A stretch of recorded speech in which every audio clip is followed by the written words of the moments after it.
अस्सलाम वालेकुम dear students, कैसे हैं आप सब। My name is Ryan Malik. I am here to teach you physics class 9th। आज हम पढ़ने जा रहे हैं चैप्टर नंबर 1 का टॉपिक 1.2 फिजिकल क्वांटिटीज। तो आइए चलते हैं बोर्ड की तरफ। Topic number 1.2 physical quantities. All measurable quantities are called physical quantities. वो क्वांटिटीज जिनको आप मेजर कर सकते हैं वो कहलाती हैं फिजिकल क्वांटिटीज। ठीक है, जैसा कि लेंथ, आप लेंथ को मेजर कर सकते हैं। ठीक है, तो ये भी फिजिकल क्वांटिटीज है। मैस, आप मैस को मेजर कर सकते हैं कि ये चीज 4 kg की है, ये चीज 5 kg की है। ठीक है, तो ये भी फिजिकल क्वांटिटीज है। टाइम, आप टाइम मेजर कर सकते हैं। ठीक है, कि मुझे एक जगह से दूसरी जगह तक जाने में 2 घंटे लगे, 3 घंटे लगे, तो हम टाइम को हम क्या मेजर कर रहे हैं। ठीक है, तो ये भी फिजिकल क्वांटिटी है। वो क्वांटिटीज जिनको आप मेजर कर सकते हैं वो फिजिकल क्वांटिटीज कहलाती हैं। अब फिजिकल क्वांटिटीज, लेट्स सपोज कि मैं एक हाइट मेजर करने जा रहा हूं और मैं ये कहता हूं कि इसकी हाइट 104 है। अब 104 क्या, ये चीज आपको क्लियर नहीं कर रही कि 104 क्या, 104 सेंटीमीटर और 104 मिलीमीटर और 104 मीटर। ठीक है, तो जब भी हम एक फिजिकल क्वांटिटीज की बात करते हैं तो फिजिकल क्वांटिटीज को हम हमेशा 2 चीजों में हम डिस्क्राइब करते हैं। लाइक फॉर एग्जांपल मैं लिखता हूं 104 सेंटीमीटर। अब इस फिजिकल क्वांटिटीज की 2 कैरेक्टरिस्टिक्स हैं। एक पार्ट हमारे पास है ये वाला पार्ट, ये है हमारे पास न्यूमेरिकल पार्ट। ठीक है, और जो ये चीज है ये है हमारे पास यूनिट। ठीक है, इस न्यूमेरिकल पार्ट को आप मैग्नीट्यूड भी कह सकते हैं। ठीक है, अब न्यूमेरिकल पार्ट और यूनिट से मिलकर ये चीज क्लियर हो रही है कि उसकी हाइट जो है वो 104 सेंटीमीटर है। ठीक है, अब एक और एग्जांपल लेते हैं। लेट्स सपोज मैं एक शॉपकीपर के पास गया हूं और मैंने उसे कहा कि मुझे 5 शुगर दे दें।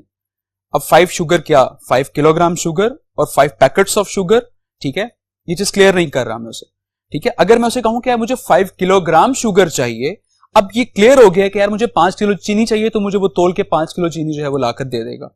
ठीक है, तो इसका मतलब ये है कि यहां पर भी मुझे क्या है, एक न्यूमेरिकल पार्ट चाहिए और एक मुझे इसका यूनिट चाहिए, ये चीज क्लियर करने के लिए कि ये मैं कितनी क्वांटिटी उनसे डिमांड करने जा रहा हूं। ठीक है, तो फिजिकल क्वांटिटीज को हम जब भी कोई भी चीज हम मेजर करते हैं, हम हमेशा उसको 2 चीजों में डिस्क्राइब करते हैं। एक उसका न्यूमेरिकल पार्ट होता है और एक उसका यूनिट होता है। जैसे इस केस में ये इसका न्यूमेरिकल पार्ट है और ये इसका यूनिट है।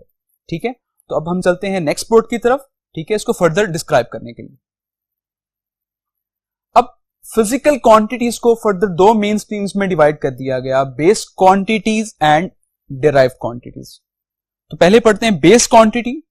बेस, अब जैसा कि आपको नाम से पता चल रहा है, बेस कहते हैं हम किसी भी चीज की बुनियाद, इसका मतलब होता है बुनियाद।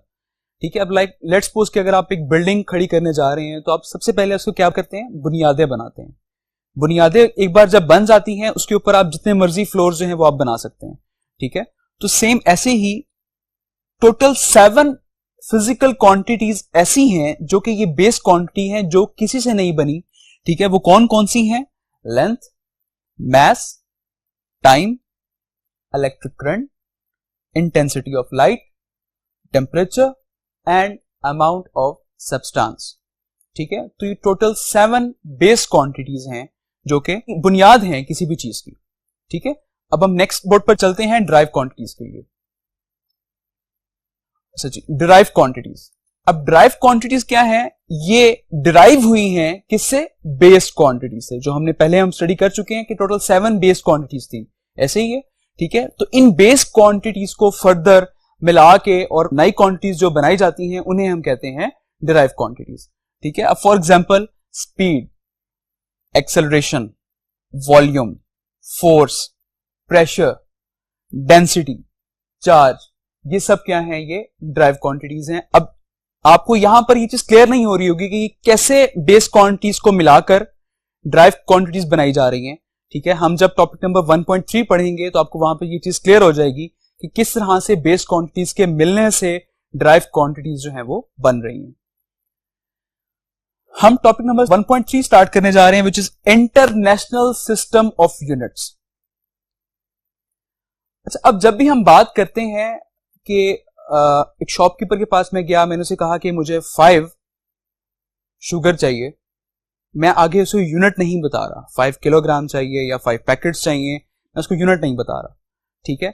अब हम हर चीज को मेजर करने के लिए हम एक स्टैंडर्ड फिक्स करते हैं, ठीक है। लाइक लेट्स सपोज, आपने देखा होगा अक्सर आप जब भी कोई चीज मार्केट में बाय करने जाते हैं तो पुराने जमाने में एक हमारे पास तराजू था, ठीक है, जो कुछ ऐसा बना हुआ होता है, ठीक है। और अब हम इस साइड पर हम क्या करते हैं, इस साइड पे लेट्स सपोज कि हम एक कोई भी 1 kg का वेट हम यहां पर रखते हैं और यहां पे हम एक अननोन क्वांटिटी रखते हैं जिसको हम कंपेयर करते हैं। जब ये क्वांटिटी इस क्वांटिटी के इक्वल हो जाती है तो हम कहते हैं कि अब इसका वेट 1 किलोग्राम हो गया, ठीक है। अब ये जो 1 किलोग्राम जो मैं यहां पर प्लेस कर रहा हूं, ये मेरी एक स्टैंडर्ड क्वांटिटी है, ठीक है। अब मैं आपसे बात कर रहा था कि हम हर चीज को मेजर करने के लिए हम एक स्टैंडर्ड फिक्स कर देते हैं, तो यहां पर मैंने एक 1 किलोग्राम एक जो स्टोन था उसका स्टैंडर्ड मैंने यहां पर प्लेस किया, यहां पर अननोन क्वांटिटी प्लेस की, इस तरह से मैंने अपनी चीज जो है वो मेजर कर ली है, ठीक है। अब वो जो हम एक स्टैंडर्ड फिक्स करते हैं किसी भी चीज को मेजर करने के लिए, उस स्टैंडर्ड क्वांटिटी को हम क्या कहते हैं, यूनिट कहते हैं। क्लियर, ठीक है। अच्छा, अब होता क्या था कि लेट्स सपोज कि मैं किसी बाहर वाली मुल्क से मैं पेट्रोल परचेज करने जा रहा हूं। अब मैं उसे कहता हूं कि यार मुझे 5 लीटर पेट्रोल चाहिए, ठीक है। अब वो पेट्रोल को किसी और यूनिट में मेजर कर रहे थे, मैं पेट्रोल को मेजर कर रहा हूं लीटर्स में, तो मैंने उनसे कहा कि मुझे 5 लीटर पेट्रोल चाहिए, ठीक है। अब उनको समझ ही नहीं आई बात की कि यार ये क्या चीज डिमांड करने जा रहा है, 5 लीटर पेट्रोल, क्या लीटर्स क्या होता है, उनको पता ही नहीं लीटर इस चीज का, ठीक है। तो इस तरह से कम्युनिकेशन गैप आने लग गया बिटवीन डिफरेंट कंट्रीज। तो उस चीज को फिलअप करने के लिए 11th जनरल कॉन्फ्रेंस हुई थी वेट और मेजर्स पे, ठीक है, जो कि पेरिस में हुई थी, और 1960 में ये कॉन्फ्रेंस हुई थी 11th जनरल कॉन्फ्रेंस, जो किस चीज पे हुई थी, वेट और मेजरमेंट्स पे हुई थी, ठीक है। इसमें उन्होंने एक इंटरनेशनल सिस्टम ऑफ यूनिट्स बना दिए कि जितने भी कंट्रीज हैं आपस में वो सब एक यूनिट्स में बात करेंगे। लाइक लेट्स सपोज अगर वो कभी पेट्रोल की बात कर रहे हैं, किसी भी लिक्विड चीज की बात कर रहे हैं तो वो लीटर्स में बात करेंगे, ठीक है। अगर वो किसी मास की बात कर रहे हैं तो हमेशा किलोग्राम्स में बात करेंगे, अगर वो किसी लेंथ की बात कर रहे हैं तो वो हमेशा मीटर्स में बात करेंगे, ठीक है। अब इस तरह से ये हो गया ना कि कम्युनिकेशन गैप जो आ रहा था पहले वो फिलअप हो गया, ठीक है। अब मैं अगर उनसे कुछ चीज डिमांड कर रहा हूं तो उन्हें भी ये चीज पता है कि ये बंदा मेरे से क्या चीज मांग रहा है, ठीक है। मैं उनसे 5 लीटर मांग रहा हूं पेट्रोल, तो उनको समझ आ जाएगी अच्छा ये 5 लीटर पेट्रोल मांग रहे हैं तो मुझे वो 5 लीटर पेट्रोल दे देंगे, ठीक है। तो इस कम्युनिकेशन गैप को फिल करने के लिए हमने इंटरनेशनल सिस्टम ऑफ यूनिट्स बनाया, ठीक है। इस इंटरनेशनल सिस्टम ऑफ यूनिट्स को आप SI यूनिट्स भी कहते हैं, ठीक है। SI यूनिट्स भी कहते हैं, SI stand for system international, ठीक है। आई होप आपको ये क्लियर हो गया होगा। अब हम फर्दर यूनिट्स की तरफ चलते हैं नेक्स्ट बोर्ड पे जी, बेस यूनिट्स। अब जैसा कि आपको इस बोर्ड के ऊपर एक पिक्चर नजर आ रही है बेस यूनिट्स की, हमने बेस यूनिट्स टोटल 7 पढ़े थे, और वो कौन कौन से थे, length, mass, time, electric current, intensity of light, temperature, amount of substance, ठीक है। अब हम 1 बाय 1 इनको डिस्कस करते हैं। लाइक लेट्स सपोज पहले हम बात करने जा रहे हैं लेंथ की। इसका सिंबल आपको नजर आ रहा है, इसका सिंबल हमने शो किया स्मॉल l से, ठीक है। इसका यूनिट होता है मीटर, उसको भी हम स्मॉल m से रिप्रेजेंट करते हैं, ठीक है। सेम ऐसे ही लेंथ के बाद है मास, ठीक है। मास का सिंबल है m, इसका यूनिट है किलोग्राम, और जिसको हम kg से रिप्रेजेंट करते हैं, kg इसका सिंबल है, ठीक है। उसके बाद आ जाता है टाइम, टाइम का सिंबल है t और इसका यूनिट होता है सेकंड, जिसको हम s से रिप्रेजेंट करते हैं, ठीक है। और टाइम के बाद आ जाता है इलेक्ट्रिक करंट, इलेक्ट्रिक करंट का सिंबल है I, इसका यूनिट है एम्पेयर, और इसको हम A से रिप्रेजेंट करते हैं, ठीक है। इलेक्ट्रिक करंट के बाद आ जाता है इंटेंसिटी ऑफ लाइट, इसको हम रिप्रेजेंट करते हैं कैपिटल L से, इसका यूनिट है कैंडेला, जिसका सिंबल है CD, ठीक है। उसके बाद आ जाता है टेम्परेचर, टेम्परेचर का सिंबल है T, इसका यूनिट है केल्विन, और इसको हम कैपिटल K से रिप्रेजेंट करते हैं, ठीक है। और इसके बाद लास्ट आ जाता है amount of substance. Amount of substance को आप, इसका सिंबल है N, जिसका हम, इसका यूनिट है मोल, इसका सिंबल है जिसको हम MOL से हम रिप्रेजेंट करते हैं, ठीक है। आई होप आपको ये सब यूनिट्स और ये सब सिंबल्स जो हैं ये समझ आ गए होंगे, ठीक है, कि ये 7 बेस क्वांटिटीज थी और वो उनके यूनिट्स थे, ठीक है। और इन सब के सिंबल्स भी मेंशन है यहाँ पे, ये आप लोग देख सकते हैं, ठीक है। अब हम नेक्स्ट स्टडी करने जा रहे हैं ड्राइव यूनिट्स। ड्राइव यूनिट जो है, जब आप इसके यूनिट्स को स्टडी करेंगे आपको वहां से पता चल जाएगा कि हम किन किन बेस्ड क्वांटिटीज को इस्तेमाल करके हम ये ड्राइव यूनिट्स बना रहे हैं, ठीक है। लाइक ड्राइव यूनिट्स में आपसे कुछ ये डिस्कस करूंगा। लाइक पहला है जैसे स्पीड। स्पीड का सिंबल है V। अब स्पीड का यूनिट क्या है? मीटर पर सेकेंड, जिसको आगे मैंने इसका सिंबल लिखा हुआ है MS raise to the power -1। अब यहां पर मैं क्या यूज कर रहा हूं? दो चीजें मैंने यूज की है, मीटर और सेकेंड। बेस क्वांटिटी को जरा याद करें कि बेस क्वांटिटी में मीटर किसका यूनिट था?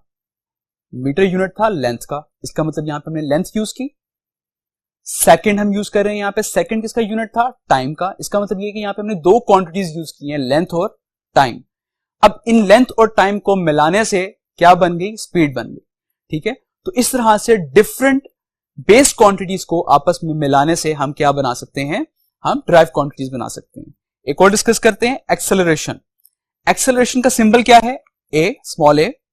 इसका यूनिट क्या है? मीटर पर सेकेंड। मीटर पर सेकेंड पर सेकेंड, ठीक है। अब यहां पर क्या है? मीटर मतलब कि लेंथ एक बार यूज की है, पर सेकेंड एक बार टाइम को यूज किया गया, पर सेकेंड अगेन टाइम को यूज किया गया, मतलब कि दो बार टाइम को यूज किया, एक बार सेकेंड को यूज किया। इस तरह से इनको मिलाने से एक और ड्राइव क्वांटिटी बन गई, विच इज एक्सेलरेशन। क्लियर? ठीक है। एक और डिस्कस करते हैं, फोर्स। अब फोर्स का सिंबल है F, कैपिटल F। इसका यूनिट है न्यूटन, ठीक है। न्यूटन का अब जो सिंबल है आगे, हम न्यूटन का सिंबल कैपिटल N से भी रिप्रेजेंट कर सकते हैं, या फिर साथ लिखा हुआ है किलोग्राम मीटर पर सेकेंड स्क्वायर।